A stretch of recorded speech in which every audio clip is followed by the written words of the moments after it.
কালামুল্লাহ মাজিদে আল্লাহ তাআলা জানিয়ে দিয়েছেন 7 শ্রেণীর ব্যক্তিকে তিনি অপছন্দ করেন। কয় শ্রেণীর? আবার বলুন, কয় শ্রেণীর? জি, 7 শ্রেণীর ব্যক্তিকে আল্লাহ তাআলা অপছন্দ করেন। তো মানে আল্লাহ তাআলা তাদেরকে ভালোবাসেন না। আমরা আজকে এই 7 শ্রেণীর ব্যক্তি কারা তাদের ব্যাপারে জানার চেষ্টা করব এবং আমরা সতর্ক হয়ে যাব যে আমরা যেন তাদের অন্তর্ভুক্ত না হই। কি বলেন? কোন 7 শ্রেণীর ব্যক্তি, কোন অভাগা, কোন কপাল পোড়া সেই 7 শ্রেণীর ব্যক্তি যাদেরকে আল্লাহ তাআলা পছন্দ করেন না, ভালোবাসেন না, এই মর্মে তিনি কালামুল্লাহ মাজিদে ঘোষণা দিয়েছেন এবং আমরা সতর্ক হওয়ার চেষ্টা করব এই বৈশিষ্ট্য যেন কশিনকালেও কবু আমাদের মধ্যে না আসে। তাহলে কালামুল্লাহ মাজিদ আল্লাহ তাআলা যে জানিয়েছেন যে তিনি 7 শ্রেণীর ব্যক্তিকে পছন্দ করেন না, তার মধ্যে প্রথম শ্রেণী হচ্ছে সীমা লঙ্ঘনকারী। আরবিতে বলে আল মুআতাদুন। সীমা লঙ্ঘনকারী ব্যক্তিকে আল্লাহ তাআলা পছন্দ করেন না। লিমিট ক্রস করলে আল্লাহ তাআলা পছন্দ করেন না। লিমিটকে কেউ যদি ওভারস্টেপ করে, ক্রস করে, আল্লাহ তাআলা পছন্দ করেন না। সীমা লঙ্ঘনকে তিনি মোটেও পছন্দ করেন না। এবং মজার ব্যাপার হচ্ছে আল্লাহ কেউ কোনো অন্যায় করলেই সাথে সাথে পাকড়াও করেন না। কেউ ভুল করলেই আযাব দেন না। কেউ নাফরমানি করলেই আযাব পাঠান না। আল্লাহ অনেক সময় দেন, অনেক সময় দেন। শুধরে যাবার অনেক টাইম সে পায়, তারপরও যখন সে লিমিট ক্রস করে তখন আল্লাহ ধরেন। আল্লাহ সব সময় ধরে না, ধরলে ছাড়ে না। ধরে ধরে ধরে না, ধরলে আল্লাহ ছাড়ে না। আল্লাহ সব সময় ধরবে না। এবং যে সমস্ত জাতিগোষ্ঠীকে এই পৃথিবীতে আল্লাহ তাআলা আযাব দিয়ে ধ্বংস করেছেন, তাদের স্টোরি যদি আমরা খেয়াল করি, আমরা দেখব যে তাদেরকে আল্লাহ অনেক সুযোগ দিয়েছেন ভালো হওয়ার, শুধরে যাওয়ার। কিন্তু তারা আল্লাহর আদেশ অমান্য করতে করতে করতে করতে যখন লিমিট ক্রস করে ফেলছে, একটা সবকিছুর একটা লিমিট থাকে, কি বলেন? We all should know all limits. আপনাকে জানতে হবে যে আপনি কতটুকু পর্যন্ত করতে পারবেন, কতটুকু আপনার সীমানা। You should know your limit. এই লিমিটটা আপনার জানতে হবে। তারা যখন লিমিট ক্রস করেছে আল্লাহ আযাব দিয়েছে। আপনারা সামুদ জাতির নাম শুনেছেন? তাদের কাছে আল্লাহ তাআলা একজন নবী পাঠিয়েছিলেন, নাম হচ্ছে সালেহ আলাইহিস সালাম। আল্লাহ নবী সালেহ আলাইহিস সালাম, তিনি তাদেরকে দাওয়াত দিলেন যে হে আমার জাতিগোষ্ঠীর লোকেরা, এক আল্লাহর ইবাদত করো। তারা অবাধ্য হলো। তিনি সত্যের পথে আহ্বান করলেন, তারা এই কথা শুনলো না। একটার পর একটা আল্লাহর পয়গাম আসে, তারা অবাধ্য হয়, তারা অবাধ্য হয়, তারা আল্লাহ তাআলার আদেশকে মানে না। সবশেষে সামুদ গোত্র, তারা আবার খুব শক্তিশালী ছিল।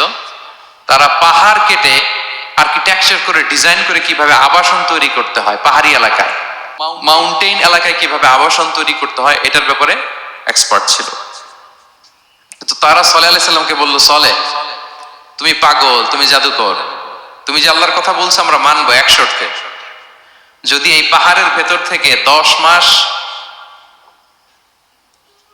গর্ভধারিণী একটা উট যদি বের করে আনতে পারো, এমন একটা শি ক্যামেল উট যদি বের করে আনতে পারো, যেই উটের পেটের ভেতরে একটা বাচ্চা থাকবে এবং উটটা পাহাড় থেকে বের হয়েই বাচ্চা ভূমিষ্ঠ করবে, এরপরে উটের দুধ যেন আমরা খেতে পারি, তুমি যদি এইটা দেখাইতে পারো তাহলে বুঝবো তুমি সত্য নবী। দোয়া করলেন, আল্লাহ আমার এই জাতি সামুদ, তারা তো চেয়েছে যে পাথর ভেতর থেকে যদি একটা উট বেরোয়, ওর যদি বাচ্চা দেয় আর দুধ দেয়, তাহলে তারা তোমাকে মেনে নেবে। আল্লাহ তুমি মেহেরবানি করে এই মিরাকেল, এই মুআজিজা তুমি তাদের দেখিয়ে দাও। আল্লাহ তাআলা দোয়া কবুল করলেন। হাজার হাজার মানুষের সামনে চাক্ষুষ দিবালোকের মুহূর্তে পাথর ভেঙে একটা উট বেরিয়ে এলো বিশাল আকৃতির, এবং 10 মাস গর্ভধারিণী উট, সাথে সাথে এই উট বেরিয়ে বাচ্চা প্রসব করলো এবং সাথে সাথে এই ওলান থেকে উটের দুধ বেরোতে লাগলো।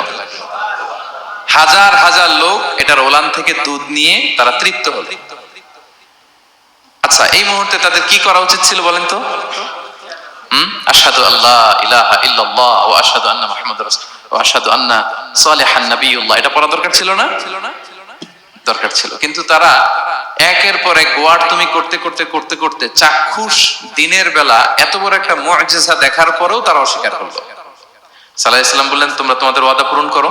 তারা বললো, তুমি বড্ড বড় জাদুকর, তুমি যেন তেন জাদুকর না, তুমি পাহাড়ের ভিতরে জাদু ঢুকাই ফেলছো।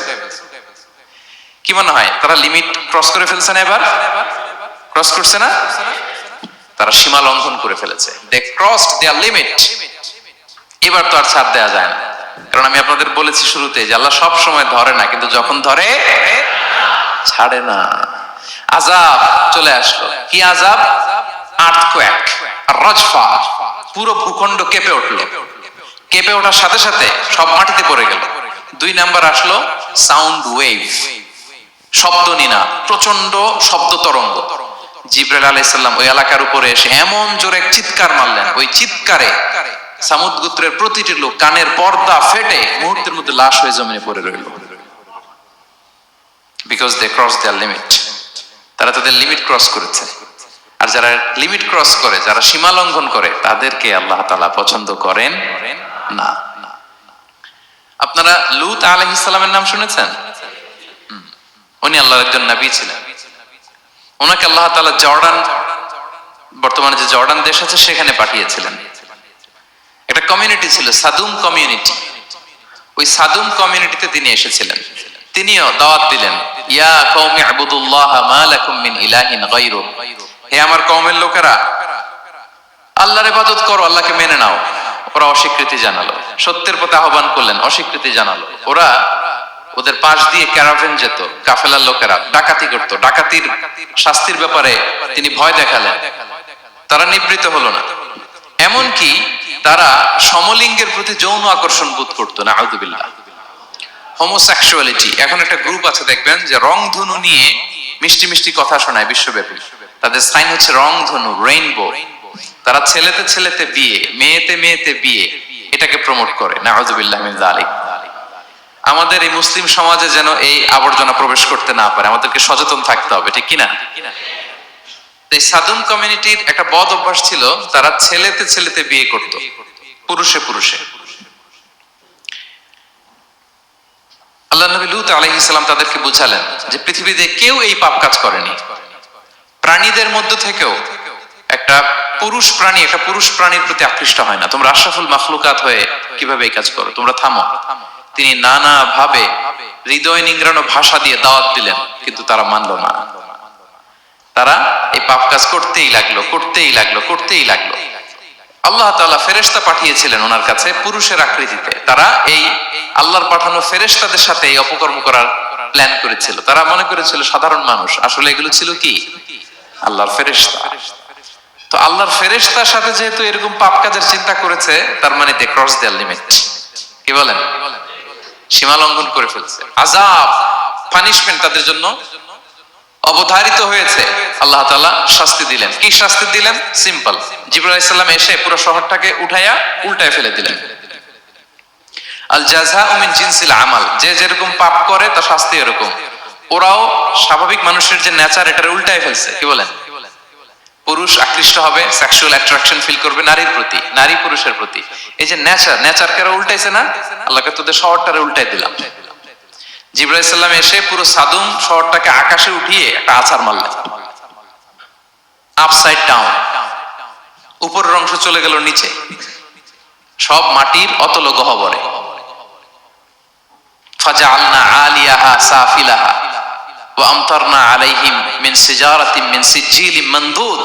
আল্লাহ বললেন, উপরের অংশ নিচে নিয়ে নিলাম, পুরো শহরটারে উল্টে দিলাম, আর পাথর বৃষ্টি বর্ষণ করলাম, সব শেষ। ওই জায়গাটা আজও আছে। ওইটা জর্ডান এবং ইসরায়েলের সীমান্তে। এটাকে এখন বলে মৃত সাগর, আল বাহরুল মাইয়িত আরবিতে, ইংরেজিতে বলে ডেড সি। কি সি? Dead Sea. মৃত সাগর কেন? কারণ ওখানে কোনো প্রাণী জন্মায় না। ওই সাগরে কোনো মাছ নাই, কোনো ব্যাঙ নাই, এমনকি কোনো শ্যাওলাও নাই। গজবের জায়গা। লবণের density at least 10 times more than the natural sea. সাধারণ সাগরের পানিতেই তো কত লবণ, আমরা মুখে নিলে রাখতে পারি এত লবণ। ওইটার